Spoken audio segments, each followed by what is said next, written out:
great deal of anxiety and apprehension. There are concerns about violence arising from electoral disputes and other forms of post-election agitations, the risk to stability of economic policies, and other forms of hostilities inherent in the transition process. Most of the conflicts on the African continent have their roots in effective political transition processes. Happily, the prognosis for Nigeria is not as frightening. Nonetheless, it is an issue that we consider important to discuss among others. There is also the worry about the law in governance as a disproportionate amount of time and resources are devoted to electioneering and related activities. The effect of this on the economy is often profound. Investors need to be assured that elections will be free and fair. They need to be assured that there will be level playing field. They need to be assured that the major institutions of states managing the electoral process will not be partisan. These are very critical elements necessary for the sustenance of investors' confidence at this time. These are the concerns that informed the choice of the field of our discussion today. A strong economy driven by the private sector is imperative for wealth creation, employment generation, and stable democracy. In the same way, the private sector needs a democratic environment to be prosperous. The quality of our democracy and the prosperity of our economy are therefore mutually reinforcing. Social and political stability derives from citizen satisfaction and trust in the leadership. We are gratified to have with us this morning as our keynote speaker, the President of the Nigerian Senate, His Excellency, distinguished Senator David Mark, DCON.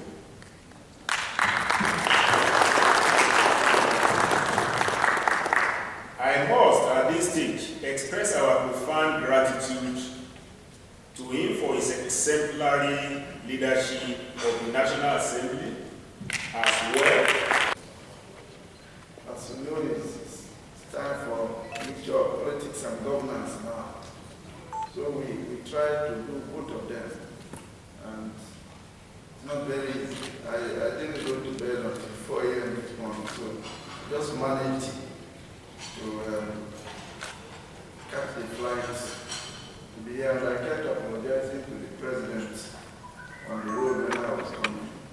I'm sorry, because I generally don't like to come late for functions. I know that we buy very expensive watches in Nigeria, but we don't quite use them. I don't have an expensive one, but I try to use it as much as possible. So I apologize unreservedly for coming late and for starting the program a bit on schedule. I have a short written address, but on second thought, I think I should just talk off the address, because the address will put me in the compartment. Again, I believe I'm safe between Lagos. The reason why I've written a short address is usually the press is in love with quoting David Mark and misquoting me also. So I put it down sometimes so that I'm not misquoted, but I will be very comfortable if I just discuss from my heart the issues that I think are relevant to the tale of this gathering. First, I want to thank Lagos Chamber of Commerce and Industry for inviting me and making me a part of their success story, because this is the second time I'm coming here. Every time we have a function, I think it's extremely successful, very successful. Not only by the quality of the discussion, but by the impact that you make at the end of a seminar or a gathering of this nature. So I am grateful that you're able to invite me to make it a part of my own CV, as it were. Transition is a very critical issue in governance. The average businessman wants to make sure that there is no problem after every transition. Transition either from one democratic party in governance to another one, or transition when the same democratic party is in power. If you elect for 4 years, after every 4 years, there is an election. That is what our constitution demands. So the fourth year is always a period of anxiety for the business community, but they don't know whether government will change, whether the next political party will come on board or not. Even if the next political party doesn't come on board, when the same people form government, what is going to happen? And I believe that this is the 5th election we're coming into. We've had reasonably good transition so far, although this time is from PDP to PDP, PDP to PDP, and with all due respect, PDP to PDP again. But that is not the important thing. The important thing is that the business community is interested in a smooth transition. Transition also, if it's within the same political party, you don't want a situation where the political party that is in power goes for an election, they win election, and then they take the next 2 years trying to form cabinet. You don't want that. You want a situation where as soon as the election is over and the winner is declared, that government can settle down and governance can start and politics can then be reduced to the background for the next few years. In most advanced democracies, the transition is so smooth that it doesn't really matter. The average businessman is not worried about what is happening because his business is not going to be disrupted. Now, for an election to be proper and credible and without issues, we have to have a proper electoral laws that guide this. All the participants that will be involved in the election must be seen to be fair to all the parties involved. At the moment you try to refine the Electoral Act, for most of you who have been around, you must have noticed a lot of difference between the first election we had in 1999 and the last election we had in 2011. I came into politics from a different background. My first experience in politics, because in my previous profession I was very, very distant from politicians. By our ethics and by our code of conduct, you had minimal interaction with politicians. Not for any reason, but we didn't believe that we would finish from there and then be on this side again, but here I am. With that sort of background, politics was a bit strange to me. So the first set of elections that we had, a lot of people were going there, still taking ballot boxes, running away. There was chaos at most polling units. But gradually that began to improve. Now we have moved from that stage to where people now vote and they want to protect their votes, which is the right thing. After a while, of course, they wouldn't bother because the votes will protect themselves. But now at least we've moved to a level where people reasonably accept that they've won, others accept that they've lost. We're not quite there yet. My experience with the level of litigation that goes on after every election is that even people who genuinely know they've lost think that they can still make a gain they go forward. So the man who has won the election is unsettled in the office, particularly for the executive and even for the legislature. We are unsettled because we have to attend sessions, and if you are in court, then you won't be able to attend sessions. So we are doing everything we can to ensure that the process that brings in any government at all is such that it's not stretched beyond elastic limit. In other words, the winners will be happy that they won, and the losers will say, okay, you have won, I have another 4 years to go back to the drawing board and then come for my election. We believe that we can do that, and we're working hard on it. What do you expect from the legislative arm? And I think that is key to this discussion here today. Legislation that will stand the test of time, our ability to oversight the executive so that they don't go overboard, so that policies don't somersault every day. But that if the business community can be assured that government policies don't change on regular basis, every 6 months, every 1 year, then they'll be prepared to come and invest.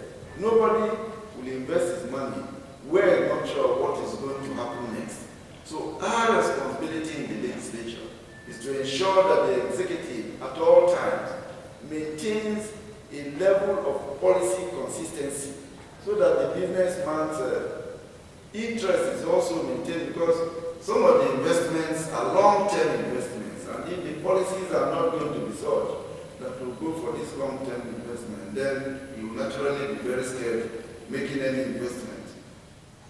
Currently, there are key issues in the country that I think must be addressed, because there are short-term issues, but nonetheless, you want to get some level of assurance that these short-term issues are not going to be prolonged. The insecurity in Northeast is critical, because investment cannot coexist with insecurity. Investment requires a secured environment where there is peace and where the investor is not going to every time be looking for policemen to accompany him if he's going to a particular site. And I believe that the current administration is very well positioned. We took the insecurity for granted. 5 years ago, no Nigerian would believe that we find ourselves where Nigerian would wrap a bomb around himself and go and explode it. If you told any Nigerian 5 years ago, he would just say you are dreaming. But unfortunately, we found ourselves in this position. Government is doing whatever she can to bring this insecurity to a logical conclusion as quickly as possible. At the moment, it's in Northeast, I know, but Northeast is part and parcel of this country.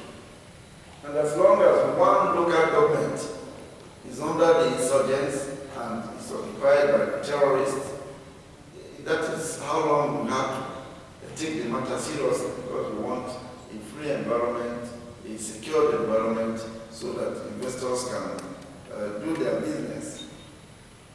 Let me briefly discuss the current democratic process. Like I said, we're making a lot of improvement, but democracy all over the world is moving from representative democracy now to participatory democracy.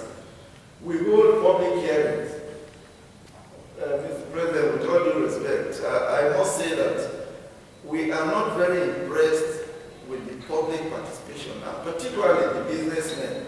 Every time we hold public hearings, the attendance is very poor.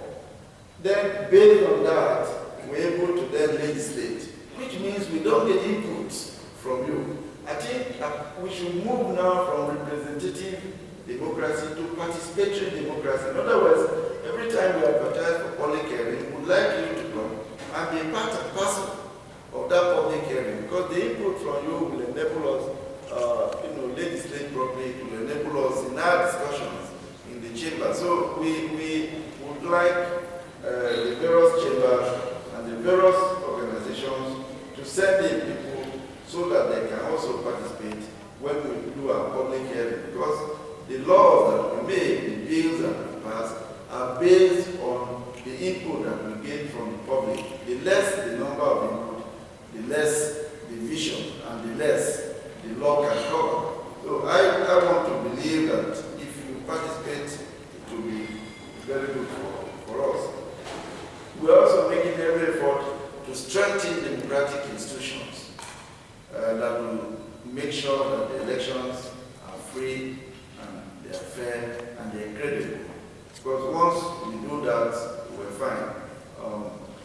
Strengthening INEC, for instance, is giving as much power as it can get to make sure that it has the administrative capability and capacity to organize most of our elections properly.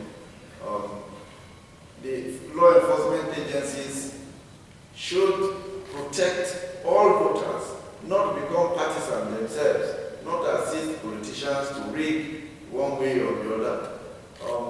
The electorates themselves are important in any democratic process because if the electorates, like I said at the beginning, become violent every time they go to vote, they either steal ballot boxes or they stop the other person from voting. It's not going to usher in a proper democracy because what we want is a proper democracy that will provide an enabling environment for businessmen to do their businesses.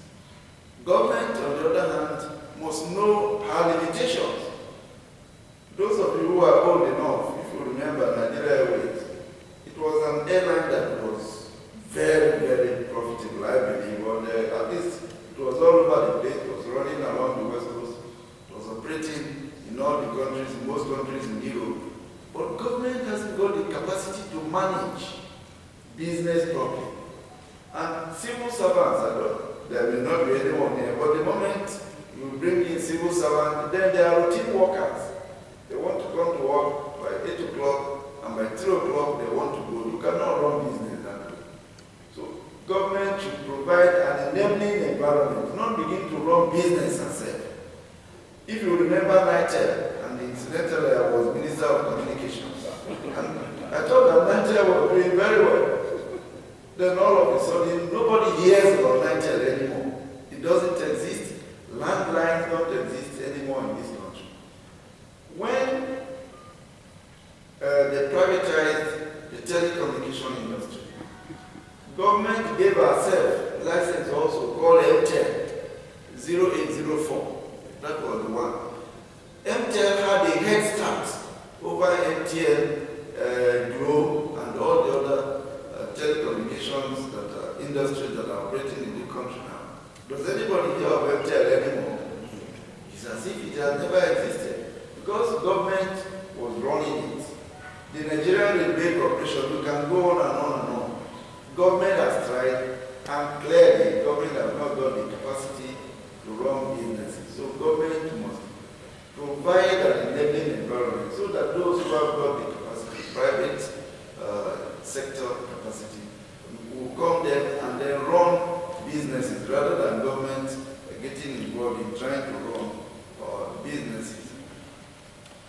I would like to also say briefly that we in the legislature will try to legislate in such a manner that we can diversify the economy. At the moment, it is just oil. That is a dangerous economy. I'm not an economist, but I know that common sense tells me that sooner or later this oil can finish. And the day it finishes, in Nigeria, what are we going to do next? Has anybody really addressed it? I think the answer is to diversify our economy, go to agriculture, go to other minerals, invest in technology. There are a lot of boys and girls in this country who are outside the country doing very, very well in technology. Get those type of industries onto this country and diversify the economy so that not just a mono-economic country that we are at the moment. One key area which government must work on now is the power sector. We have tried to privatize the power sector. There are still problems there. Generation may improve, but transmission at the moment is controlled by government. So if you generate and you can't distribute, you can't transmit and distribute to the other, and then you still have the same problem. But I believe that the mistakes that are ongoing at the moment, or the areas, gray areas in the privatization of the power sector, should be corrected as quickly as possible. These are my general few remarks. If we have enough time to go into question and answer, when there are question and answer session, then I'll be able to address those areas. But by and large, I think that this will set the tone for the discussion this morning. Like I say, I have a written address, and maybe I'll leave it behind that to be printed. I have summarized the issues that are in my written address. For me, it's a unique opportunity to be in the midst, and it also gives the Senate the chance to clarify areas that there are doubts, because usually legislators are generally misunderstood, because people think that we should begin to build roads and build hospitals and do so many things, but if we do that, it's just additional. But if I go for campaign in my constituency and I don't give an indication that I'll do most of those things, they'll just say, okay, let him go to Abuja and be making laws and see whether I come to me and win the election. But as our democratic system improves and as we develop, we'll get to separate our various roles. At the moment, the legislature has to do some of the executive duties and roles, and the executive, of course, sometimes see our oversight functions as interference, but it is designed actually by the Constitution that we have these oversight functions to check and put the executive in line with democratic requirements. Once more, I thank you for giving me the opportunity. Thank you.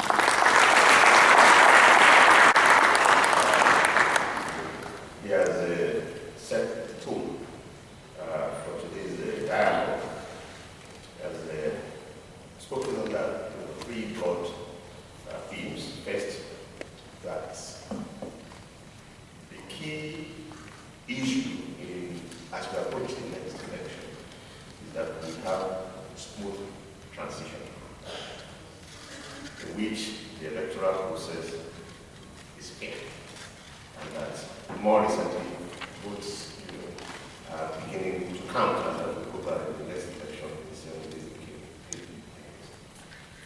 Then the second point that is spoken about is the expectations that business will have from the legislature. The stable investment climate, stable policy climate, we spoke about the rest of it. And it's talked about to make a range of remarks about the current democratic transition, which says that there has been progress from mere representative democracy towards participatory democracy.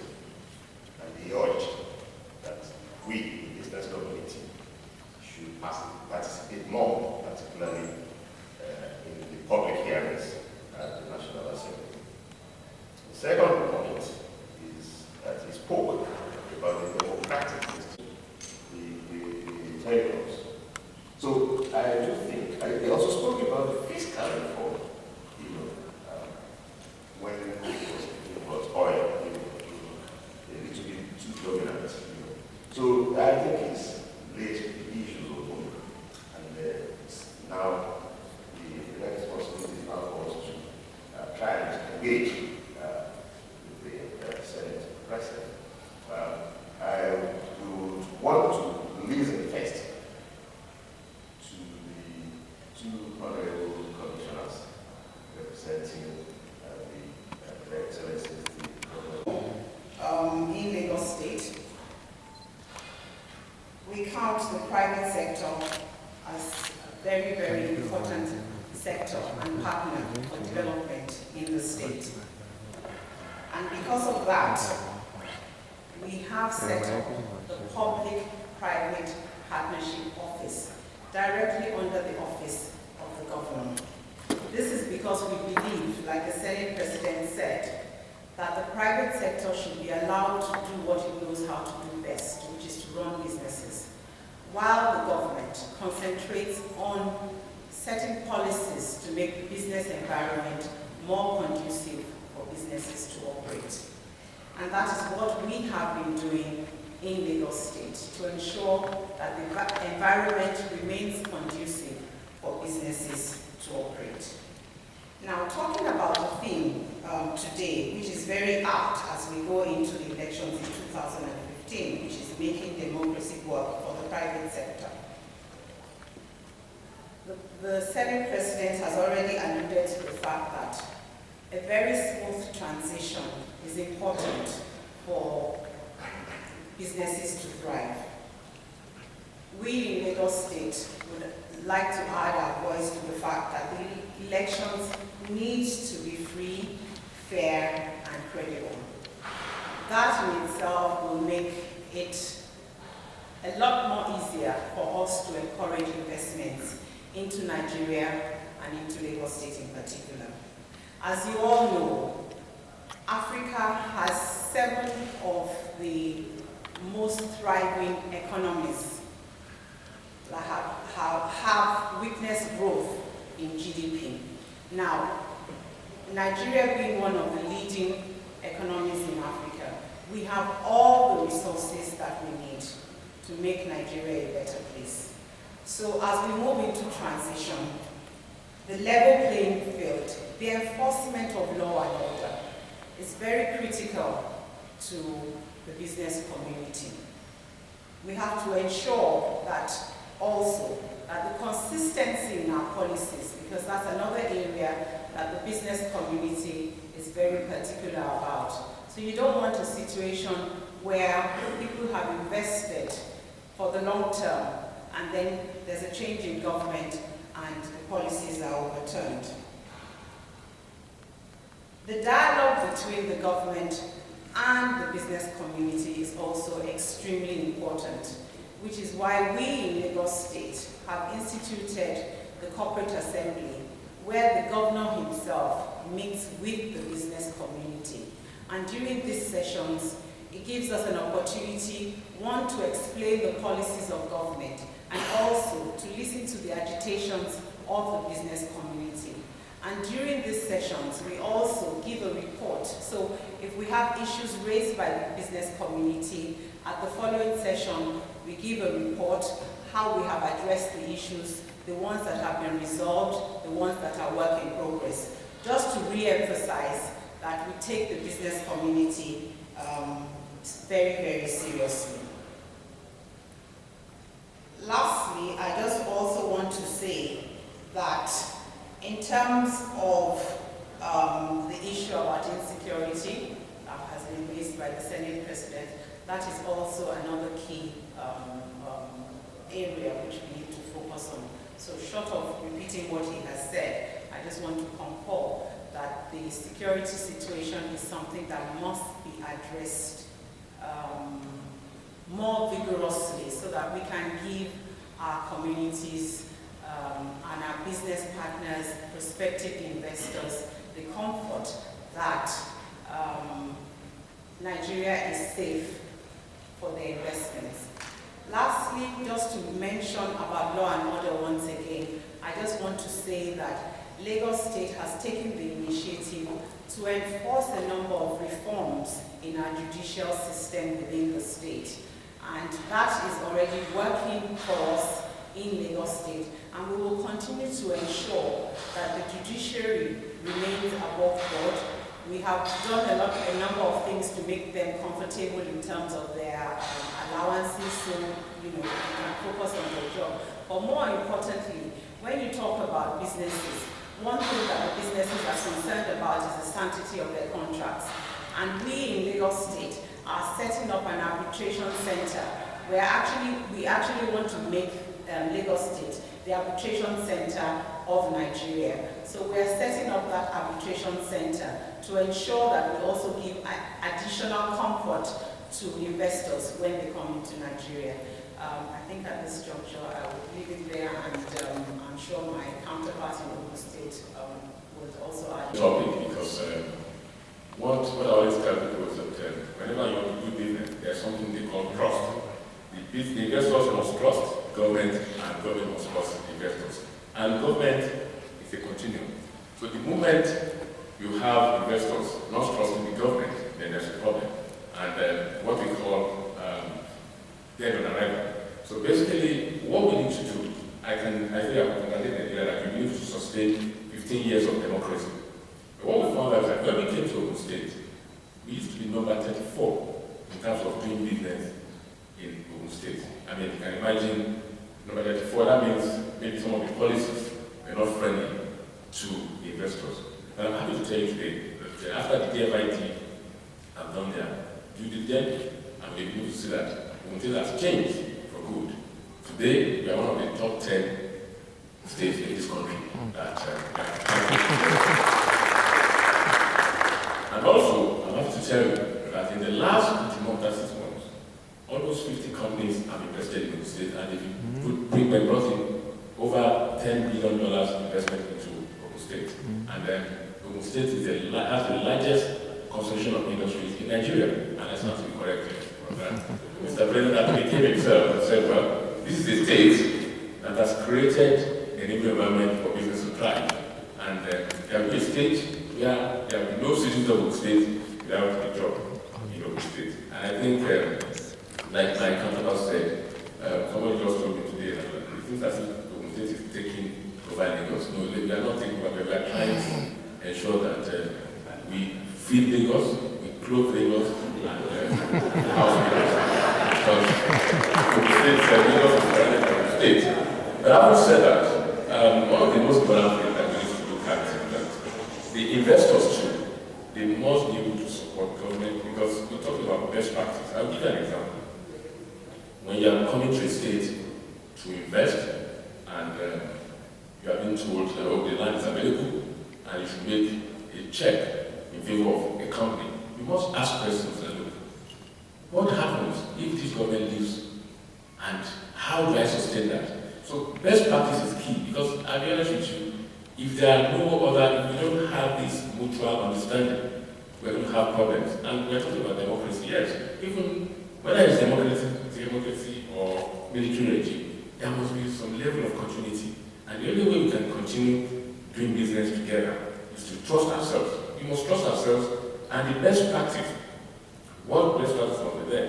You must be able to, because at times the public sectors too, the business investors too, they aid all these people to do a lot of corruption. So the first thing is that we must ensure that we are doing the right thing at the right time. And another thing is that we find investors to come in. I always tell people that no investor lost any country. They are interested in making their own dividends. But the point is that you must ensure that you provide security for them. I remember in the States, banks were not opening shops because armed robbers were there.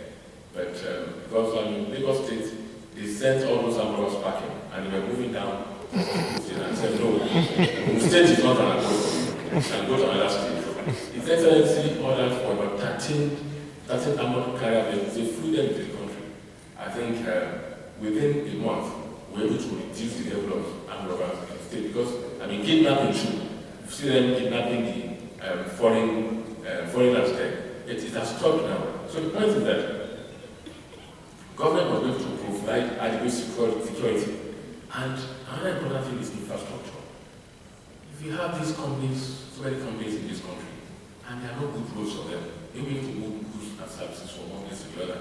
You must be able to create good working environment for them. The roads must be smooth. Something that should take them 5 minutes, taking them an hour, they will be discouraged. So investors, so when you go to Ogun State now, you see that Ogun State is like a construction yard. You'll be able to have good road networks. And I would say that investors to be able to partner with government. I will give you an example. In Agbara, some of the companies, they came in and said, we have these bad roads. Mr. Senate President, those who said we have the option to fix them. And they said, well, they are ready to partner with the government. And we said, okay, bring in 30%, and we'll contribute 70%. By the grace of God, this road will be commissioned in the next few days in Agbara. It is the partnership between the state government and the people. And on the final note, I always say this, that for any investor to see the kingdom of heaven, they must do CSR, corporate social responsibility. Don't give things to government alone. You make profit from taxpayers, you make profit from these customers. You should be able to contribute your quota. Some of these companies will have policies, will have a focus, maybe in terms of education, maybe in terms of health, we need in terms of empowerment. And let me tell you this, people make mistakes, especially companies. You must let the stakeholders be involved. When you do CSR, it must have direct impact and it must be sustained. And how to sustain that is to ensure that the stakeholders they buy into what you're doing. For example, a company called Shell, they are trying to do their CSR in one of the villages. And they went to the villagers and said, what exactly do you want in the community?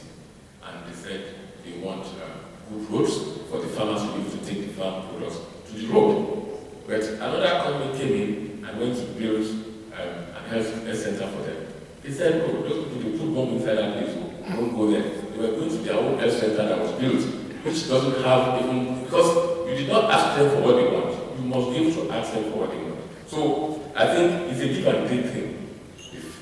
But the investors and government, we must work together and we must see ourselves as partners in progress. And that is the most important thing. And one of the reasons, Mr. President, why Ogun State is doing very well now in terms of is that don't forget that the governor was the chairman of the Senate Committee on Commerce when he was Senate President.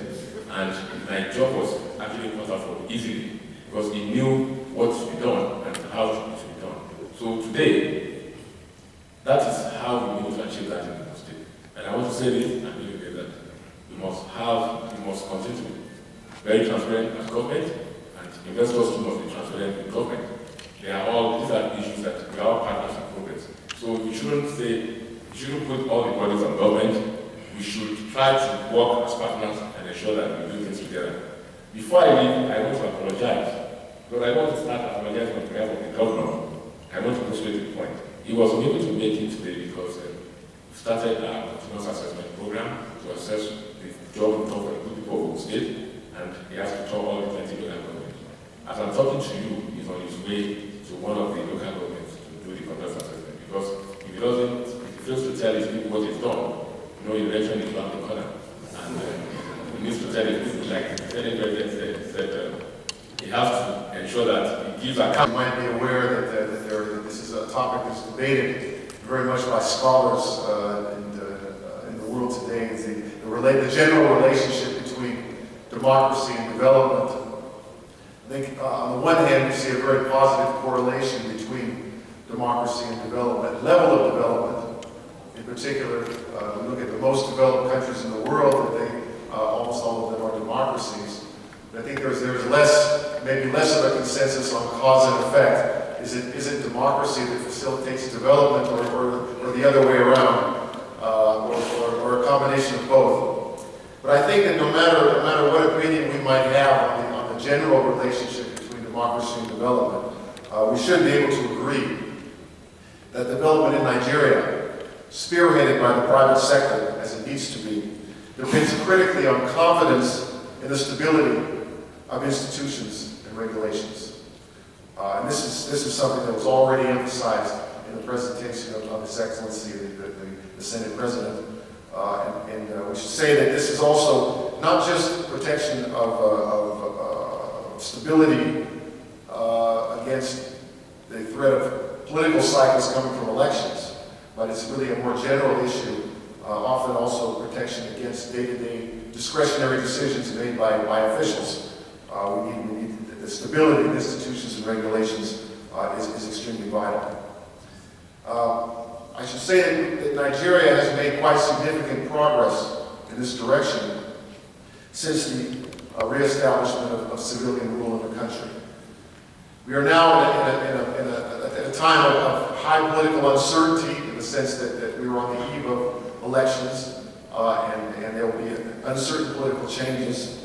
But I think whatever the outcome, we do not expect radical policy changes that could adversely affect business and investment in the country. I think that's an accomplishment. And I think that it reflects a growing political consensus in Nigeria on the leading role of the private sector for accelerating growth in the country and for meeting the challenge of the employment crisis in Nigeria. The fact is that only accelerating private sector growth and investment can meet this challenge. I think that this is also very much supported by a recent report that we released this year, Nigeria Economic Report. I think that in the past there has been a bit of confusion over looking at the macroeconomic data, which in the past, on the one hand, we see rapid growth in Nigeria, but on the other hand, much more modest movements in welfare indicators for the people, which led to questions being asked, rightly asked, well, is this growth really improving the lives of ordinary Nigerians? Is this growth really bringing to Nigeria what is needed, which is, of course, in the end, welfare improvements, the bottom line. I think that in our report, we look at new evidence. There's growing evidence that this is indeed the case, that in fact it is economic growth that is benefiting the welfare of ordinary Nigerians. Where the growth is occurring, we see progress in welfare benefits, we see declines in poverty. We see, in fact, in Lagos State, which is the business hub of the country, evidence that millions of Nigerians have been brought out of poverty because of the success that Lagos has experienced in recent years. What we see as the challenge is not that growth is not benefiting ordinary Nigerians, but just the converse, that growth is very unevenly distributed in the country. It is concentrated in a few areas in Nigeria. There we see benefits. The problem is that there are many places in Nigeria where the pace of economic growth is probably not faster than the pace of population growth, and under those conditions, it's very difficult to see net welfare gains. So the challenges we see is the expansion of private growth, accelerated private sector growth and investment in other parts of Nigeria. This we think is the way forward. I should say also that no matter what the outcome is of the upcoming elections, we think that there is still ample room for work to improve the regulations for business and investment along with infrastructure in Nigeria in a way that will enable the expansion of the private sector investment in the way that is needed in the country. You may know that the World Bank, we conduct so-called doing business indicators, where we rank countries on in various areas on the ease of beginning to operate, set up, operate businesses, even closed businesses in various countries. If we look at these indicators for Nigeria, Nigeria is just around the average for sub-Saharan Africa. Which we think is for Nigeria an underachievement. Nigeria, we think, could be doing much better than the average in sub-Saharan Africa. So we think there's a lot of room for moving ahead. We are working at the World Bank with a number of states in that direction, including Lagos State, and are very hopeful that progress can be made. As far as this general question of how regulations can be made stable, not vulnerable to political changes or political discretions. Different countries have adopted different approaches to this issue. It's an issue in all countries in the world. One of them is the codification into law of key regulations on which business and investment depends, that would make it more difficult to change. I think this is certainly something worth considering in Nigeria, where, for example, there's probably nothing more controversial in Nigeria than the formula for the division of FAC allocations.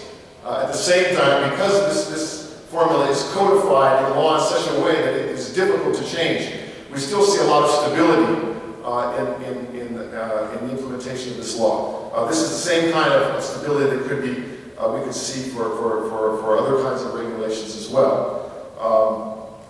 I guess the other side of the coin is that it's not always as easy as we might hope to get laws of this nature, regulatory laws passed through the National Assembly, which of course is also a case of democracy in action, that these laws are scrutinized very much as they should be. And in some cases, for example, the Petroleum Industry Bill, I think that one of the reasons why We have not been able to pass this bill in Nigeria. It's certainly related to the fact that many parts of the bill are highly controversial. There are other laws where it's less evident why the political process has been so difficult. For example, the effort to pass a modern audit law at the national level in Nigeria has met with a lot more resistance than we had expected.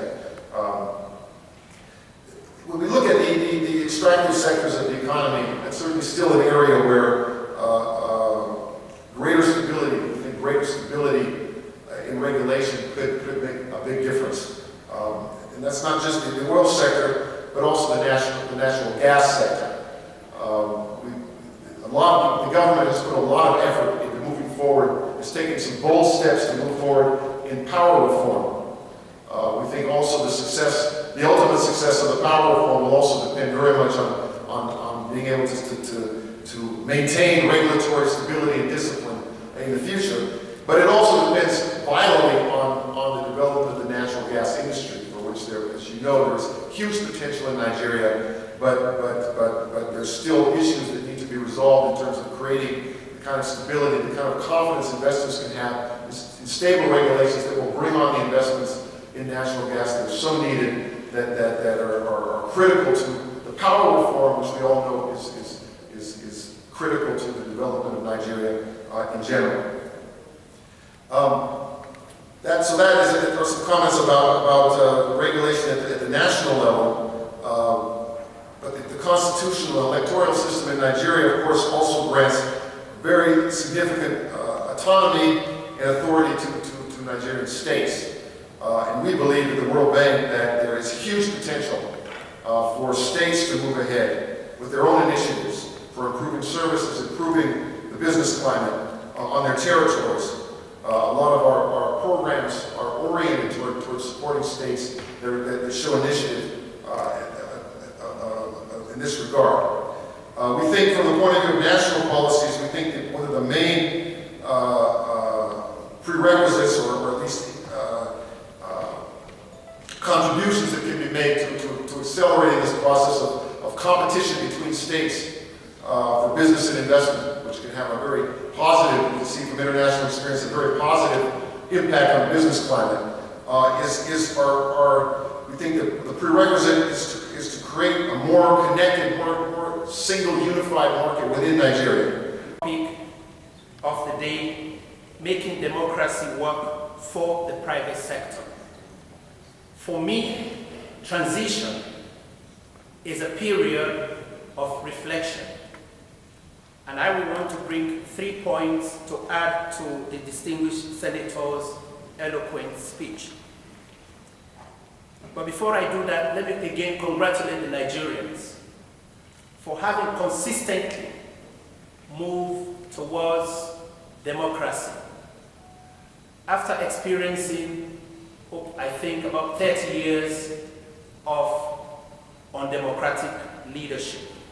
And I think you are on the right way, and I believe, and we believe, you will continue along that way. But why do we have anxiety when we change from one government to the other?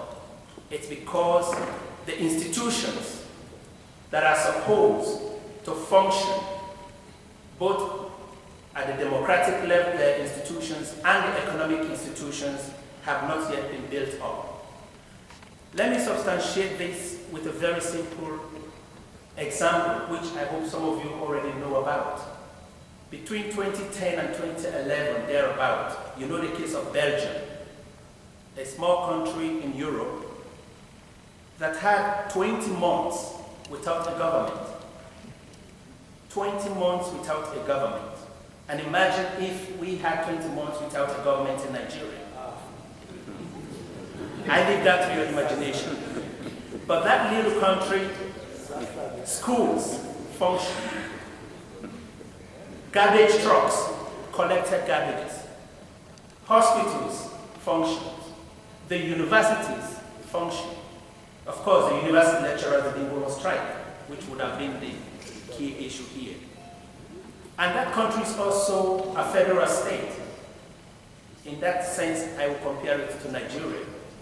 But because the institutions have been built up, because the private sector are embedded within those institutions, even when you don't have the government, they function.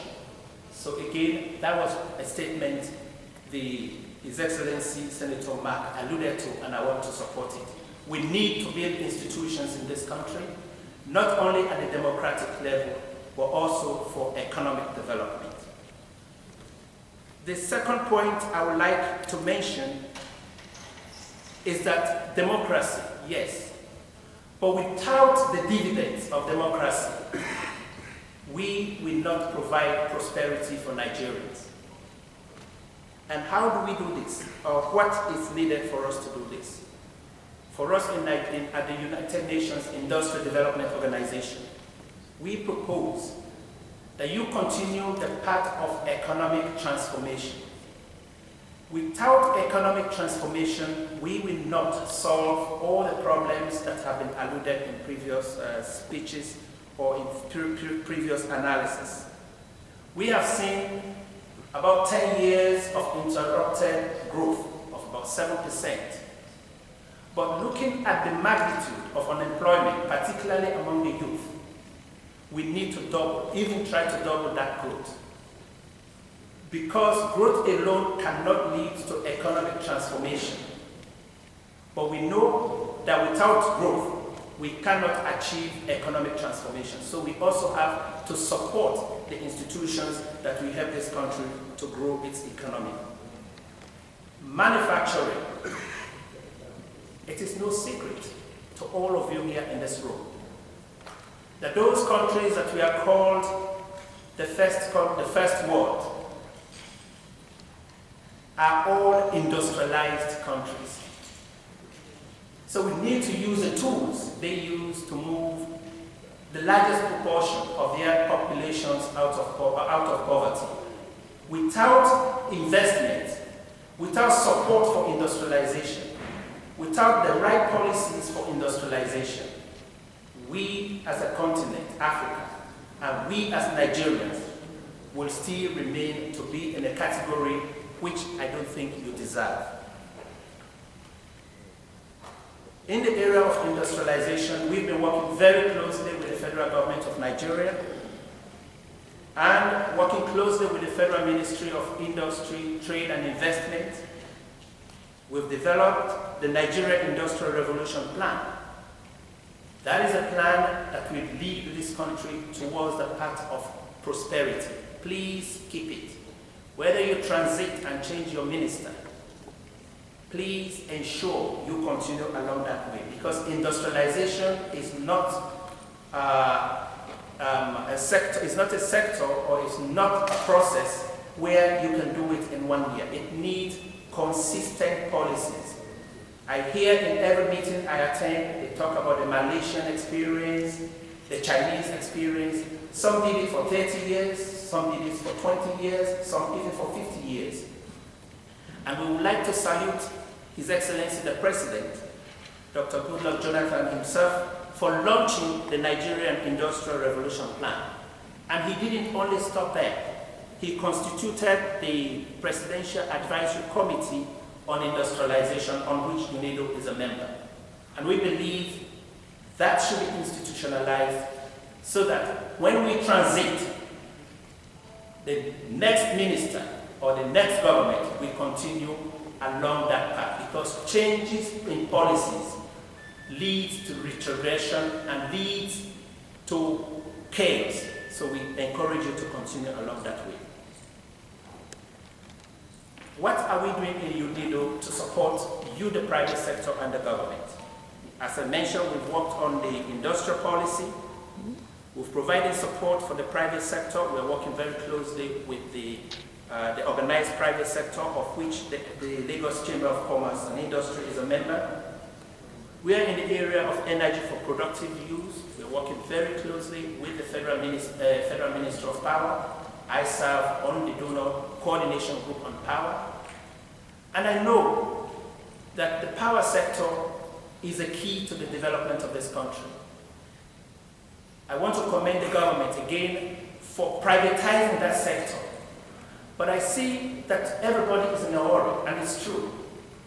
But imagine if you privatize a sector that was almost going to moribund, it will take the private owners time to retool those institutions.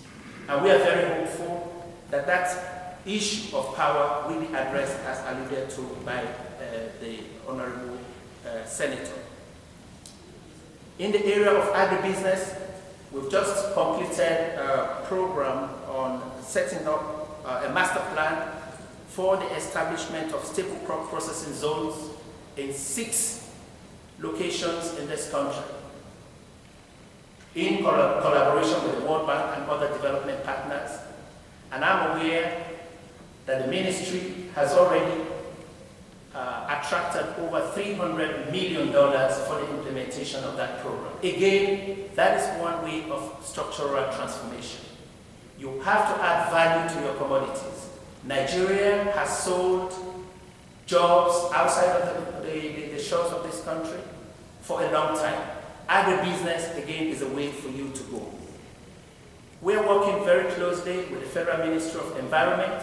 Just about a week ago, we distributed equipment to the tune of 242 million naira to small entrepreneurs in the refrigerant and air conditioning industry, with the aim to reduce the green gases as part of our contribution to environmental protection. In concluding my statement, I would like to leave you with 3 messages. 1, for democracy to provide the dividends to Nigerians, private sector needs to work very closely with the public sector and, of course, with the government. You need to be part of the public debates. You need to bring the voices of the private sector, because it's only the private sector that will create the jobs that are needed here in Nigeria. We need to build institutions that will overleave government, institutions that will overleave us, because it is only when we have strong institutions that country will grow in a sustainable manner. And finally, Nigeria must believe in itself. You have it all to do it. Let me just remind you about the case of Ebola. Very simple case. Your leadership took it, strongly, gave it a focus, and you trusted in your leaders. Within a matter of a month or so, you've been able to conquer that disease. Congratulations to you. So trust in your leadership, it's very important, because followership and leadership must work together. I come from a small country, Sierra Leone, which is now being devastated from this disease, because the leadership was not trusted by the followership. It is the same way in your drive to industrialization. It is the same way in your drive to prosperity for the Nigerians. Trust between leadership and followership must be a factor of it. And on this note, I want to thank you very much and thank the NCCI once more for inviting me. We just, had the contributions of the development partners, reinforcing some of the issues already put on the table by those who have the mandate to govern. We have a few minutes left that can, give us the opportunity for some more open interaction. We received quite a lot of questions, and permission, I will read some of them. We have this question from Ashiwa USK National Vice President of NACIMA, Vice President of the University of Commerce. So thank you for joining millions of patriotic Nigerians on the economic nature of our country. And would like you and your distinguished senators to please extend the local content law to include products manufactured in Nigeria, so as to encourage industrial revolution of President Jonathan's transformation agenda. Thank you. Thank you, Senate President. That's a comment. It's not a question. Then another contribution from the chairman, Nasima Economic Committee, says budget as a social problem. At the end of the year, they are taxed on 850,000 naira. I think taxation is an area where, because we are border sources of revenue, we don't bother too much. But there is, if I remember correctly, there is a bill which has gone through the first reading, also on the issue of double taxation. I'm not a tax expert, but I know that one or two senators have mentioned that before. Public participation, what can we do to get the public more involved? Once there is public hearing, apart from just advertising in the media, there is very little that we can do. We take paid adverts on print media and electronic media and on most radios so that people will come and speak. Again, I want to emphasize that it's very, very useful for the private sector group to participate in the things that we do. Policy implementation drag PIB. Yes, if you listen to my last speech when we resumed, I said we want to pass the petroleum industry bill before the end of this current Senate. I have, when I declared that committee, their meeting opened, I gave reasons why we need to pass it as quickly as possible. I'm told that most oil companies are getting worried about the delay in the issue of the PIB. The PIB is just to update the existing laws in the petroleum industry so that there will be no winner and there will be no loser. Currently, there is a loser, and the loser currently is Nigeria. It's for us in our interest that we pass that bill. I've had interactions with the IOCs, and I've always maintained the point that if they can operate in any other country all over the world, or in other countries all over the world, if we update our own laws also, why would they go away? Because we're not doing anything extraordinary, we're taking cues from other countries. Because I think the current laws in the petroleum industry is too old for it to be realistic now. So the idea is for everybody to be a winner. It's a win-win situation for the IOCs and for the country. Budget implementation, I agree with you, and if you listen to us day in, day out, we lament over poor budget implementation. We're working hard on it. There are issues occasionally, and we try to address them as much as we can. If the budgets are properly implemented, yes, then there will be a lot of dividends and democracy delivered to the people. And we're working very hard on that. Oversight function not being properly defined. Well, we are still on a learning curve in our democratic process. And I think with time, we're going to refine our oversight functions, improve on it. There is always room for improvement, even for the advanced democracies. Because if you say that we reach the limit, then democracy will be heading for something else. So I think there is always room for improvement in our democratic system and the things that we want to do. Local content law, it's a good law. I agree with you. Maybe we'll take a look at it again. And when we do it, there are areas through practice that we found we do require improvement. Of course, we improve on those things. And that is why this sort of interaction is good, because when you bring those things to our knowledge or our notice, then we'll be able to take them up when we go to our various chambers. Mr. President, just to conclude, because after this I would like to be able to take my leave. I want to thank the two commissioners for your very eloquent presentation. I've noted the progress in And I've also noted the progress. You know, anytime I come to Lagos, I take pain to say that Fashola has done very well. I always say that.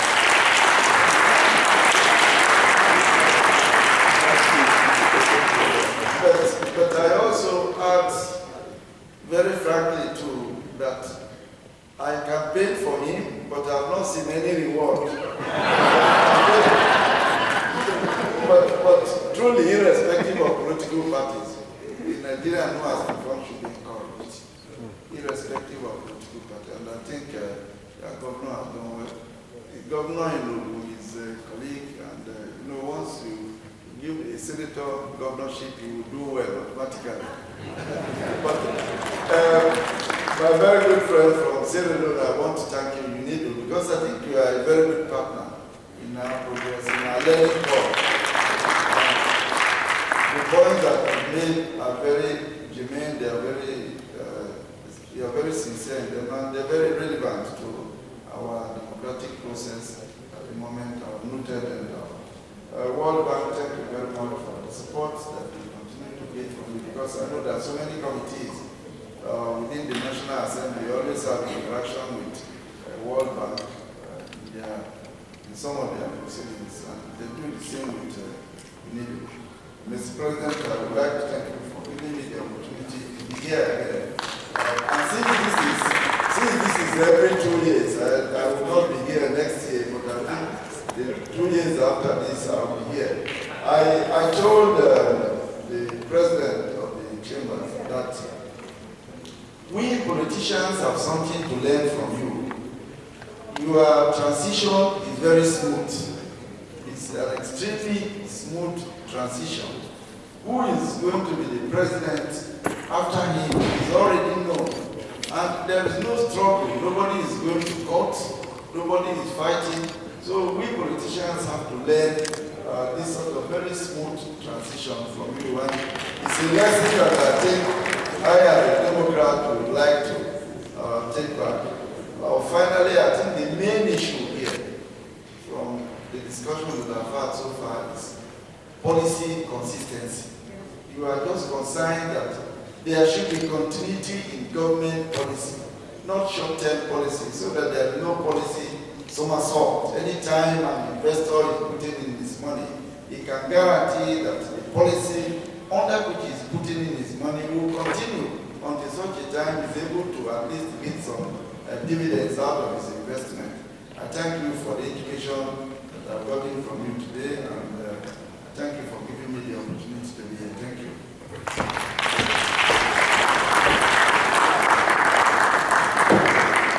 I want you, even the media men, to participate. Come and add their voice to what we're doing here. Add their input and tell us where things are not going correctly. Also praise us where things are going correctly. We want you to be part and parcel, an integral part of the democratic process and development. But for the private sector, a lot of the companies are yet to understand what you're talking about in terms of participatory. No, I think they do understand. Don't put words into their mouth. They certainly do understand what I mean by participatory democracy. So you spoke of PID that very soon. Raise your mic. Raise your mic. Well, pretty soon, because the committee is working on it. As soon as they're ready for both houses, What about the state process? They're on the table. They are from this state.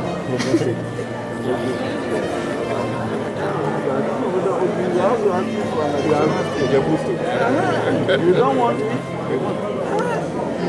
That's what you also. Hey, Mr. President, in a few days we're marking another anniversary of Nigeria. Any special message, especially with the background of security issue they have? Yes, the security issue in the Northeast is certainly of concern to all Nigerians, not just the legislators and politicians. And government is doing everything she can to bring it to an end, because it's not something we want to prolong. It's very unfortunate. We probably underrated Boko Haram, but here we are today. To me, the nation is at war, and if they are fighting us with an army, we also should respond with an army.